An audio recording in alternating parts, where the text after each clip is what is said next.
Su único amor, capítulo 12, de Bárbara Cartland. Él subió adelante de ella y, como llegó primero al rellano y después a la puerta del salón de clases, Lara se sorprendió a sí misma rezando porque, gracias a algún milagro, Lord Mayor hubiera desaparecido. Cuando miró dentro de la habitación pudo ver que el cuerpo estaba en el mismo lugar en que lo había dejado, y comprendió que sus oraciones no habían sido escuchadas. Había muerto, también su última esperanza. Entonces escuchó un llanto que provenía de la habitación de Georgina. Sin esperar más, y puesto que el marqués se había detenido para inclinarse hacia el cuerpo del hombre tendido, corrió hacia la puerta del dormitorio de Georgina y la abrió. Señorita Wade, llamaba Georgina cuando Lara entró. Cerró la puerta con rapidez y se lanzó hacia un lado de la cama. Buscó los fósforos mientras decía: «Ya todo está bien, querida. Aquí estoy». Escuché un ruido fuerte, sollozó Georgina, y pensé que quizá disparaban a los zorritos. Con dificultad, pues sus dedos temblaban, Lara encendió una vela y se sentó en la orilla de la cama, frente a Georgina. «Creo que debiste soñarlo.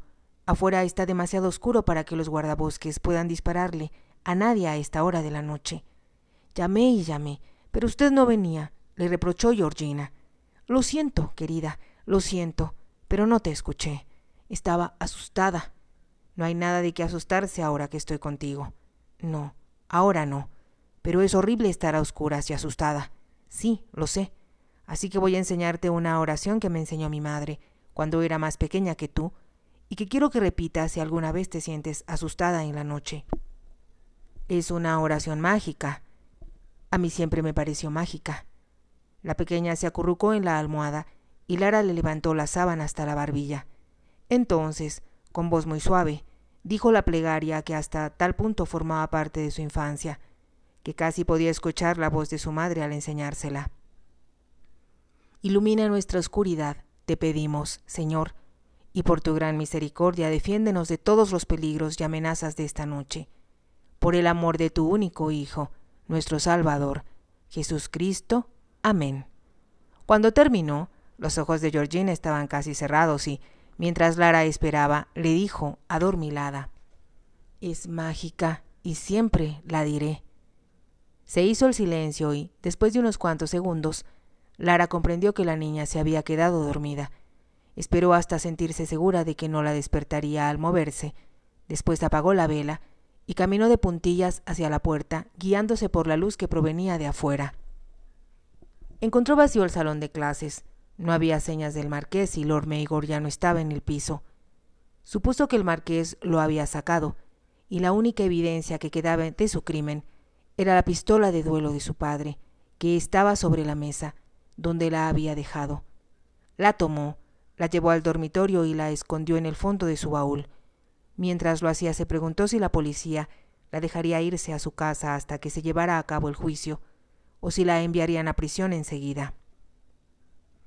La idea era tan aterradora que sintió deseos de gritar, pero se limitó a llevarse las manos al pecho, como para detener los latidos de su corazón. Su padre tendría que enterarse de lo que había hecho y, aun cuando la apoyaría y la reconfortaría, sabía que sufriría mucho. Y Jane, la pobre y asustada Jane, sin duda tendría que atestiguar en el juicio que había sido ella quien le había contado acerca de Lord Mayor, lo que la motivó a llevar las pistolas consigo a Kingston. «¿Cómo puede pensar en hacer algo tan loco, tan insensato?», se preguntó Lara desesperada. «Oh, mamá, ayúdame, ayúdame», clamó por su madre como lo hubiera hecho una criatura, y en realidad, en ese momento, sentía que no era mayor que Georgina. Deseaba llorar en los brazos de su madre. Entonces, tan insidioso que no pudo evitarlo, se deslizó en su mente el pensamiento de que, ya que su madre estaba muerta, solo había otro lugar donde se sentiría a salvo, y ese sería en los brazos del marqués. Sintió deseos de llorar porque sabía lo que él debía pensar de ella ahora. Como no podía soportar ver la acusación en sus ojos o escuchar decir cuánto la despreciaba, quería huir enseguida para no tener que volver a verlo. Pero sabía que a donde huyera, la encontrarían y la harían volver para llevarla ante la justicia. Lanzó un breve murmullo de dolor, mezclado con arrepentimiento y horror, y se llevó las manos a los ojos. Al hacerlo, escuchó ruido en el salón de clases y supo que el marqués había regresado. No le quedaba otra alternativa más que ir con él y enfrentarse a lo que sucediera. Por su mente cruzó la idea de que no debía suplicar ni quejarse. Se comportaría con dignidad, como debía hacerse ante cualquier situación, por dramática que fuera. Con lentitud, porque le requería un esfuerzo casi sobrehumano, se volvió y se dirigió hacia la habitación contigua. El marqués la esperaba, de pie y con la espalda hacia la chimenea. No se atrevió a mirarlo. Se dirigió a la mesa y permaneció de pie, apoyada en ella, porque necesitaba algo que la sostuviera. Otra vez temblaba. Sabía que su rostro debía estar muy pálido, porque sentía que toda la sangre había huido de él. Reuniendo el poco valor que le quedaba, logró mantener la cabeza en alto, aunque sus ojos permanecían bajos. Después de una breve pausa, el marqués dijo, con voz baja, para no despertar a Georgina: «Llevé a Lord Mayor a su habitación. No está muerto». Durante un momento sus palabras no lograron penetrar a la mente de Lara. Después ella pensó que había escuchado mal. Se puso rígida y levantó los ojos hacia él. «Dice que no está muerto», murmuró. El marqués asintió con un movimiento de cabeza. «Sí, está vivo y, en realidad, la bala no lo tocó». «No puede ser verdad», murmuró Lara. «Cuando disparé se llevó las manos al pecho y se desplomó». Sus palabras eran incoherentes, pero sus ojos continuaban fijos en el rostro del marqués y lo miraba inquisitiva, como si pensara que, por alguna razón que no entendía, él le mentía. «Sufrió un ataque al corazón», explicó con calma el marqués. «Hace tiempo que sufre del corazón y acabo de darle la medicina que siempre carga consigo. Ya recobró la conciencia y envía a un lacayo por el doctor». «Es cierto, de verdad, es cierto. Sabe que así es». Lara se desplomó en una silla, como si sus piernas no pudieran sostenerla más. «Estaba tan segura de que lo había matado», dijo, como si hablara consigo misma. «Pensé que tendría que ser sometida a juicio por homicidio». «Nadie puede adivinar lo que sucedió aquí esta noche», declaró tajante el marqués. «Debe reservárselo y no hablar de ello, ¿comprende?». Lara pensó que su voz era dura e implacable, pero también sintió que la vida volvía a su cuerpo y a su mente, como si ella, más que Lord Mayor, hubiera vuelto del mundo de los muertos. En un tono más amable, como si la comprendiera, el marqués preguntó. Prosiguió: «Váyase a la cama. Todo le parecerá mejor mañana. Yo me encargaré de cuanto sea necesario». Cuando terminó de hablar, la miró durante un largo rato, como si temiera que se desmayara. Después, ya tranquilo, atravesó la habitación y salió, cerrando la puerta. Hasta que ya no pudo escuchar sus pisadas, Lara extendió los brazos sobre la mesa y apoyó la cabeza en ellos. Un milagro la había salvado, quizá por las plegarias de su madre, pero sabía muy bien lo que el marqués pensaba de ella. Permaneció largo rato sentada. Después se puso de pie, se dirigió a su dormitorio y comenzó a hacer sus maletas. En una semana más, la señorita Cooper habría adquirido más color en sus mejillas. Decía la nana: «El descanso le ha hecho bien. Lo que no puedo decir de usted, señorita Lara, es que vengo cansada del viaje», se apresuró a explicar Lara. «Tuve que salir muy temprano. Si le hubiera avisado al amo que venía, hubiese ido a esperarla a la estación. El granjero Jackson estaba casualmente allí y me trajo a casa». La nana ya lo sabía, pero Lara deseaba hablar para evitar que le hiciera demasiadas preguntas acerca de la razón de su súbito regreso. Tan pronto estuvieron a solas, le dijo a Jane: «Ya puedes volver a Kingston, Jane. Lord Mayor sufrió un ataque al corazón. Imagino que estará enfermo durante un tiempo». «Estas son buenas noticias», respondió Jane. «¿No tuviste problemas con él?» «No se interesó en mí». Lara, en su interior, pidió perdón por decir mentiras. «Estaba preocupada, muy preocupada. Antes que vuelvas, quiero decirte lo que he descubierto acerca de Georgina». Le contó del talento musical de la niña y que el marqués iba a mandarle estudiar con los mejores maestros. «En ese caso, ya no me necesitarán». El comentario de Jane fue casi instantáneo. «No sé tocar el piano y nunca me ha gustado la música». Puedes enseñarle a Georgina las demás materias, explicó Lara. A decir verdad, Jane, creo que serías más feliz con niños pequeños. Tal vez tengas razón, asintió Jane. No creo que a nadie le importe si me voy de Kensington. Tal vez deba hacer una solicitud en un buró doméstico, de los que proporcionan institutrices a las casas importantes. No parecía muy entusiasmada con la idea, así que Lara se apresuró a decir: creo que sería mejor que le preguntaras a Lady Ludlow si alguna de sus amistades, con niños pequeños, necesita los servicios de alguien como tú, o, si lo prefieres, le pediré a papá que le escriba, puesto que son parientes. Te lo agradecería mucho. Creo que debo regresar a Kensington esta tarde. Puedo pasar la noche en la casa Kensington de Londres, y estoy segura de que se harán arreglos para que me envíen un carruaje que me lleve al campo a primera hora de la mañana. Es una buena idea. Le dejé una nota a Georgina en la que le decía que ibas a volver. Estoy segura de que te espera ansiosa. Eso también era una mentira.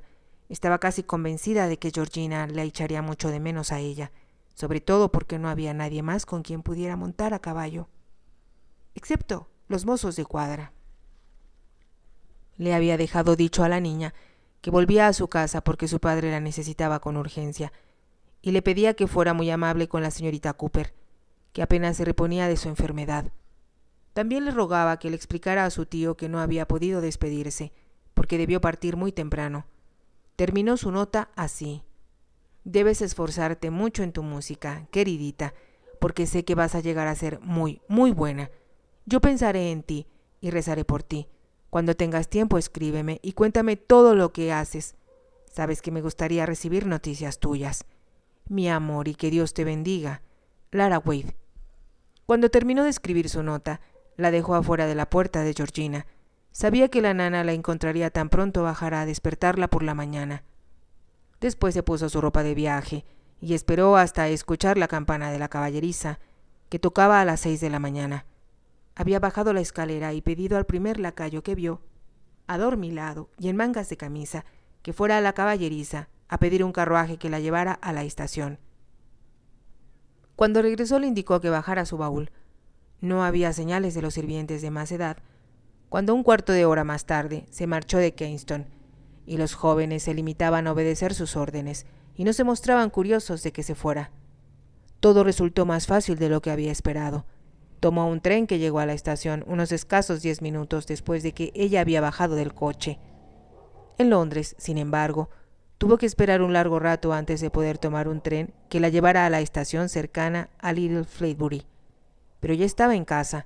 En contraste con Kensington, la vicaría le parecía ahora más pequeña, más deteriorada y humilde que antes. Con un gesto determinado apartó esos pensamientos y se concentró en convencer a Jane de que, ahora que estaba a salvo de Lord Mayor, su trabajo la esperaba y su lugar estaba junto a Georgina. La llevó a la estación, ya que su padre había vuelto con Rollo y la carreta estaba disponible. Cuando el tren partió, Lara se sintió tan exhausta que en cuanto llegó a su casa se recostó en su cama y se quedó dormida. Al despertar, advirtió que era la hora de la cena, pero estaba tan pálida y abatida que la nana no le permitió que se levantara y le llevó a la cama un plato con huevos revueltos y un vaso con leche. Cuando terminó, Lara se desvistió, se metió en la cama y volvió a dormirse. A la mañana siguiente la despertó el sol que se filtraba a través de las delgadas cortinas que cubrían las ventanas, y entonces pudo pensar en su amor por el marqués. Era una agonía que la hacía pedazos. ¿Cómo voy a soportarlo?, se preguntó. Vivir aquí el resto de mi vida, pensando en él, sufriendo su ausencia y sabiendo que yo tenía razón al pensar que estaba tan fuera de mi alcance como la luna. Y sin embargo, durante un momento había estado cerca de él y, aunque el marqués lo negara y ella no significara nada en su existencia, se había convertido en parte de él. La había transformado de tal manera que nunca volvería a ser la misma. Lo amo, musitó mientras permanecía acostada en la angosta cama donde dormía desde que abandonara la cuna. Podía ver su rostro frente a sus ojos, como si estuviera en la habitación, a su lado. Se preguntó lo que pensaría al saber que se había ido, aunque sabía que él se sentiría aliviado de no tener que enfrentar momentos embarazosos cuando Lord Mayor se repusiera. Tenía el presentimiento de que quizá el marqués lo hubiera obligado a disculparse por su comportamiento. lo que habría resultado un momento muy penoso, que ella no hubiera querido enfrentar o, lo que hubiese sido peor, el marqués podría haberse disculpado en nombre de su amigo. Ella se hubiera visto obligada a confesar su arrepentimiento por haber sido tan tonta como para tomar la ley en sus manos y disparar contra un hombre que, por incorrecto que fuera en su comportamiento, era huésped del dueño de la casa y estaba bajo el mismo techo que el príncipe de Gales. Todo era una locura, pensó, y parte de un mundo que solo existe en mi imaginación y no tiene nada que ver con la realidad. Al abrir su baúl encontró el manuscrito, pero de pronto ya no sintió deseos de proseguir con la novela, que la había tenido tan absorta hasta ese momento. ¿Qué sentido tenía tratar de relatar una historia acerca de gente que, aunque había visto y oído hablar de ella, pensaba y sentía en una forma tan diferente a la suya y, por lo tanto, jamás podría presentarla de tal modo que el lector la sintiera real?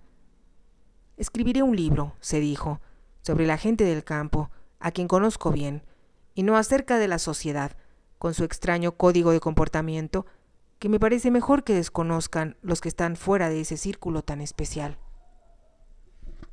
Me agrada que estés de nuevo con nosotros, querida, le dijo su padre al día siguiente, mientras desayunaban juntos. Cuando repitió lo mismo a la hora del almuerzo, Lara se dio cuenta de lo mucho que le había echado de menos. Me encanta estar contigo, papá, le respondió. No deseo irme de nuevo, nunca. También me alegro que vivieras un cambio, sonrió Lord Hurlington, ya que me doy cuenta, querida, de lo aburrido que debe ser este lugar para ti. Quisiera poder mudarme, pero pienso, si he de admitir la verdad, que el obispo ya olvidó que existo. Somos muy felices en Little Flatbury. Lara deseaba mostrarle su lealtad y apoyo. Y aquí todos te quieren, papá, como bien lo sabes. En ese momento pensó que el marqués debía tener varias villas en sus enormes posesiones. Para él sería fácil, si lo deseaba, ubicar a su padre en una parroquia más grande, con un ingreso mucho mejor. Y entonces pensó, con amargura, que eso jamás sucedería. Para olvidar sus recuerdos, trató de mantenerse ocupada en las tareas de la casa. No obstante, no podía evitar preguntarse lo que sucedía en Kingston y si, en vez en cuando, el marqués le dedicaría uno que otro pasajero pensamiento. Pasó la noche despierta pensando en él y, cuando llegó el lunes, recordó que el príncipe de Gales, Lady Brooke y el resto del grupo estarían a punto de partir de Kingston, después de múltiples adioses. Por la escalera bajaría un tropel de baúles que se acomodarían en los carruajes especiales para transportarlos, además de las doncellas, valets y otros sirvientes. El príncipe, Lady Brooke y algunos de sus amigos más íntimos viajarían en el tren real.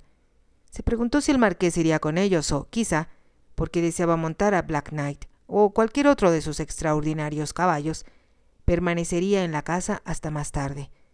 Imaginaba que él y Georgina irían a la pista de carreras, y se preguntó si la echarían de menos, o si Georgina diría, como lo había hecho antes, que era más divertido jugar carreras con 3 caballos. Debo olvidar, no puedo seguir atormentándome con estos pensamientos, se recriminó con severidad. Se puso su sombrero, el viejo, que era el único que poseía, pues Jane se había llevado consigo el de los lazos azules, y se dirigió al pueblo. Había una mujer anciana a la que visitaba siempre que tenía tiempo. Estaba casi ciega, y todo lo que podía hacer era permanecer sentada en su casita y esperar que algún vecino amable le dijera lo que sucedía en el mundo. Lara cortó algunos fragantes lilas blancas del jardín que estaban floreciendo. Al hacerlo, recordó el jardín de Kingston, por el que caminaba cuando escuchó a Lady Louise decir lo mucho que amaba al marqués. Si Lady Louise se había añadido a la lista de mujeres que lo habían amado y perdido, ella también. Pero él nunca lo sabría y, por supuesto, no tendría que sufrir sus recriminaciones ni lamentos y, mucho menos, que llegara, como Lady Louise, de huésped no deseada. Al menos en ese sentido, el marqués tiene suerte, se dijo con amargura. Pasó una hora con la anciana ciega y, como le era difícil hablar de otra cosa, le contó sobre Kingston y sobre Georgina. Trató de no mencionar al marqués. Sin embargo, su nombre surgió en el relato. Cuando se levantó para despedirse, La anciana tomó una de sus manos entre las suyas y le dijo: «Te han lastimado, querida.